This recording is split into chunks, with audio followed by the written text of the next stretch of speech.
Bueno, una escalada es terrible. una escalada preocupante. Queremos conversar mejor y tratar de entender de qué se trata este conflicto. Y por eso estamos en comunicación con el embajador Julio Lascano Ibedia. Él actualmente es asesor de la Secretaría de Relaciones Económicas Internacionales de la Cancillería Argentina, pero bueno, es una persona con una vasta trayectoria y experiencia en todo lo que hace a temas internacionales, Sí, hemos a hablado política con él en exterior. una oportunidad, Exactamente. casi un amigo del programa. Déjame que les demos los buenos días, embajador. Daniel Veloso y Virginia San Román los saludan. Buen día, Virginia, buen día, Daniel, encantado de escucharte. Igualmente. Ojalá estuviera asesor, no estoy asesor ahora, estoy retirado de la carrera hace un par de años. Bueno. Y dedicado a la vida académica, gracias a Dios. Muy bien. Claro. Con 63 años tengo todavía actividad, pero vamos a ver. Está muy bien. Bueno, me corrijo entonces. No, por favor. Sí, me dedico básicamente a ser director de la Universidad de Sadón en Relaciones Internacionales. Claro. Y dar cátedras, obviamente, en la Universidad también. Bueno. Belgrano, otras universidades, y a vivir el mundo plenamente del análisis de la política internacional y la política exterior. Así que gracias por la invitación. Siempre, no, siempre. Por favor. Entonces, confiamos en que nos va a poder explicar para que podamos entender este conflicto que ya está arribando, como decíamos, trascendiendo muchas fronteras. Tal cual. ¿De qué se trata? Bueno, básicamente, si yo pudiera hacerlo, sería mejor que David Copperfield, pero digamos, pero no solo uno como diplomático y académico tiene que abordar estos temas de manera profunda, o de estudio académico como uno se dedica, o científico, de investigación, sino que en estos casos hay que acudir también al sentido común, y a muchos otros elementos para analizar cada frase que se dice, porque ustedes lo viven como yo, todos los días, ¿no? Más profundamente ustedes. Cada mensaje de Twitter hay que darle 20 lecturas. Sí, totalmente, para saber si estamos ante la verdad. Interpretarlo, lo que sí que estamos es que es cierto lo que decías, Virginia, estamos ante un conflictivo internacional absolutamente en desorden, y que un escenario diplomático que no sabemos para dónde va a terminar disparando. Y que se va agravando, de esto no cabe duda, porque en los últimos 3 días sabemos muy bien que la guerra ya da y pinta para largo, como se dice vulgarmente, con nuevos protagonistas y con nuevas amenazas, que también son nacionales. Nosotros que estamos por cumplir 40 años de democracia, tuvimos estas experiencias en el 92 y 94, de lo que es meter el dedo, digamos, en un campo que por ahí puede ser propio o considerado por algunos, pero que si es un juego en la ideología y en la religión, tiene derivaciones muy peligrosas. Y como lo hemos vivido y estamos por cumplir 40 años de la democracia, lo digo porque creo que es uno de los puntos que imagino que está en la inquietud de la gente. Y es muy serio. Sobre eso, si querés, después hablamos después. Básicamente ahora sabemos que nuestro mundo está con las dificultades bastante parecidas a las del siglo XX, aunque con distropías propias. O sea, no cambió en la necesidad de política, de petróleo, de la necesidad de agua y alimentos, pero las disputas, como dije, ideológicas o religiosas permanecieron. Entonces, si vos tenés un problema de recursos que se sigue repitiendo, ¿no es cierto? Por más que todos queremos hablar del medio ambiente, todos queremos hablar de los avances en la tecnología, las nuevas tecnologías, y quisiéramos hablar que de los 7.500 millones de habitantes ya se están saneando con desarrollo sustentable la pobreza y el hambre mundial, esto no sucede. Este siglo XXI es absolutamente realista, bastante bestial, con guerras siniestras y silenciosas, y con muchas tecnologías aplicadas a la guerra también. Yo siempre les digo, miren, primero miremos un poco la realidad y miramos qué es nuestra realidad.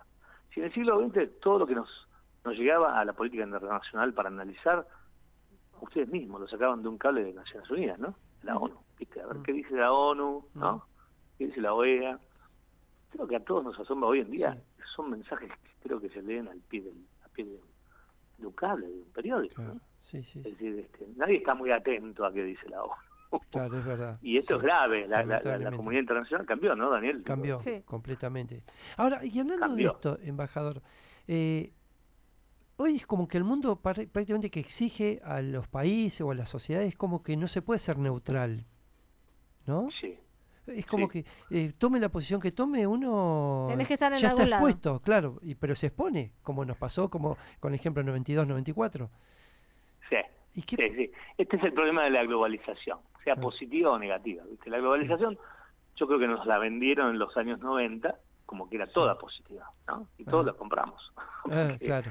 Era más comunicaciones, era más tecnología, se suponía que íbamos a solucionar financieramente los problemas de la pobreza mundial y muchos otros anuncios redundantes que fracasaron. Pero algunas cosas positivas quedaron. O sea, en el mundo de la sociedad de la información y las comunicaciones, todo eso fue muy positivo y quedó. Yo lo que digo es, por ejemplo, una cosa que no quedó. Agarremos un elemento. No quedó la cooperación internacional.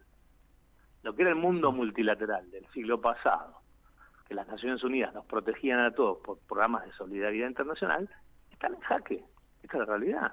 El secretario actual, que es un portugués, que fue un gran ministro portugués, Antonio Guterres, el día del conflicto, a las 24 horas, llamó al Consejo de Seguridad de Naciones Unidas y declaró que los ataques que se habían producido eran una barbaridad por parte del Hamas, pero dijo una frase, dijo, no ocurrieron de la nada.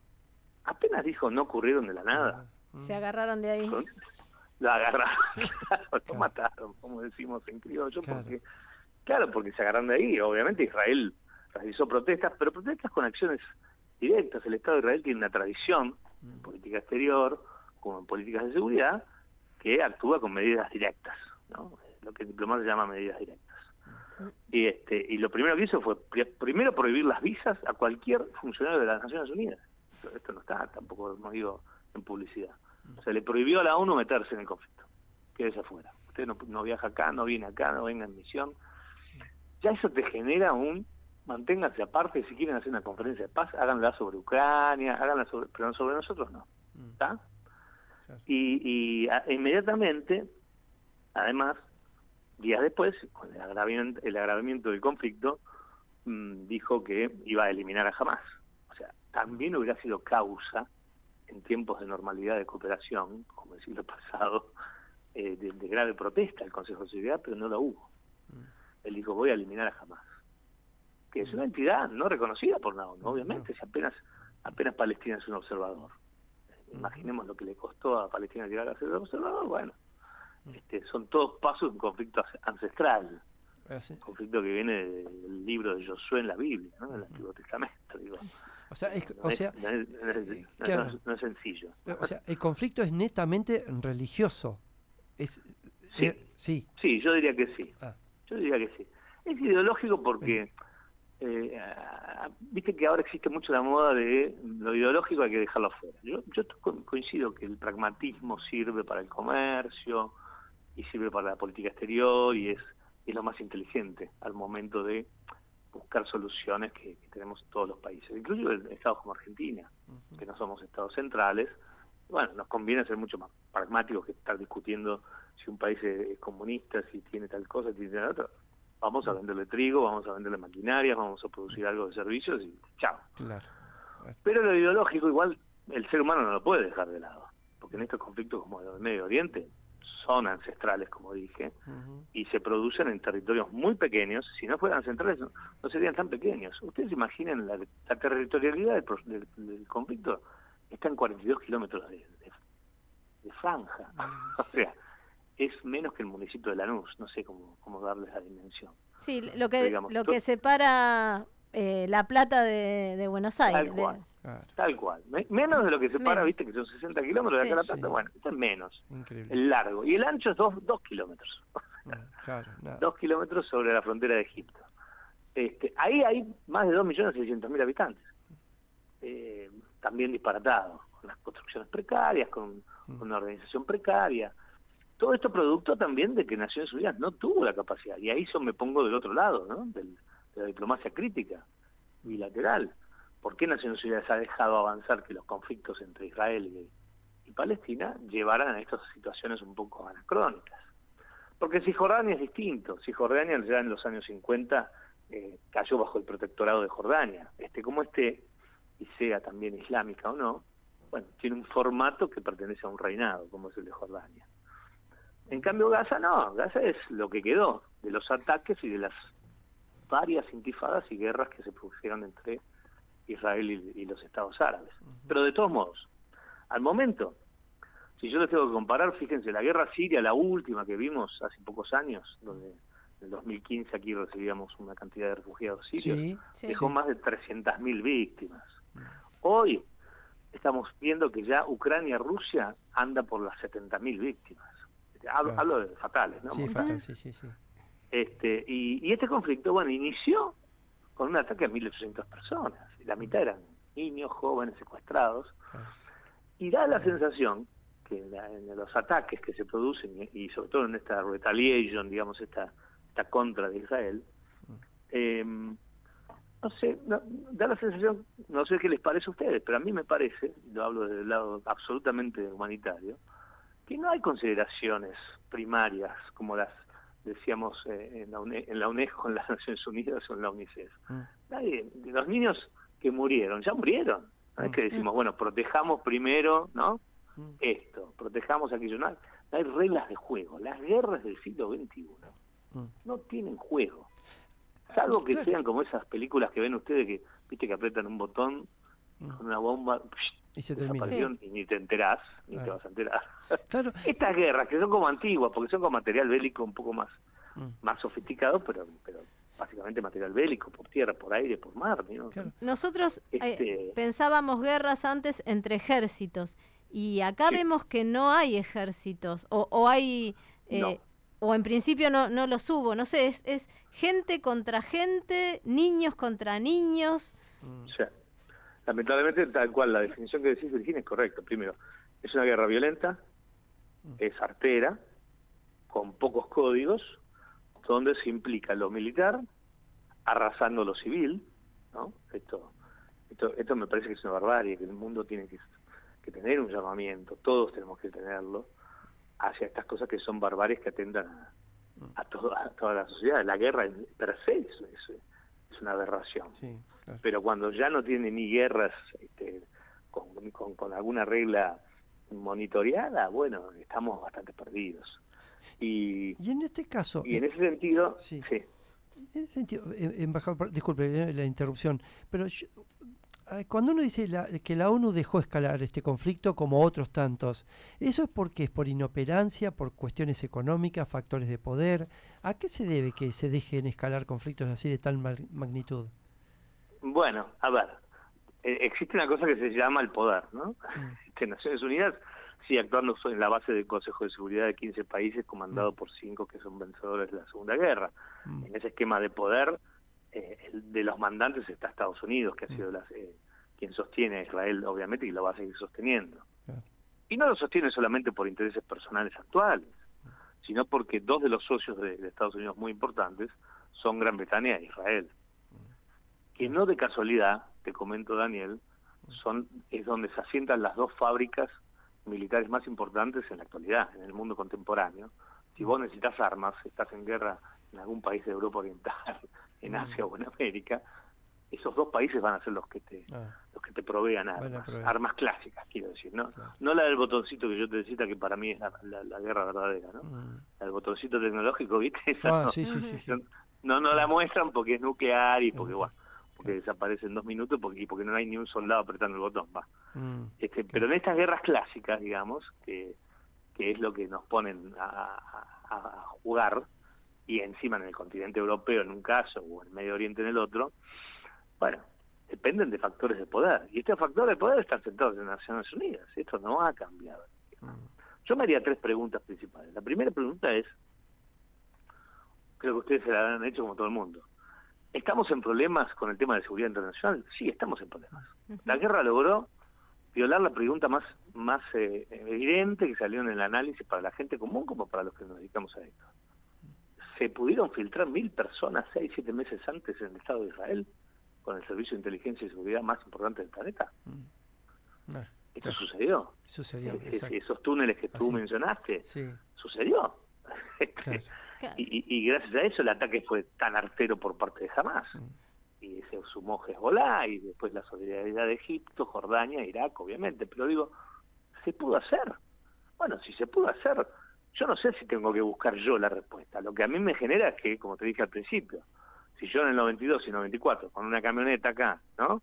Y con algunas armas, en 20 años no hemos resuelto una causa judicial, nos bombardearon una embajada y la sede de una mutual, imagínate lo que estamos hablando de esta dimensión. Sí, claro.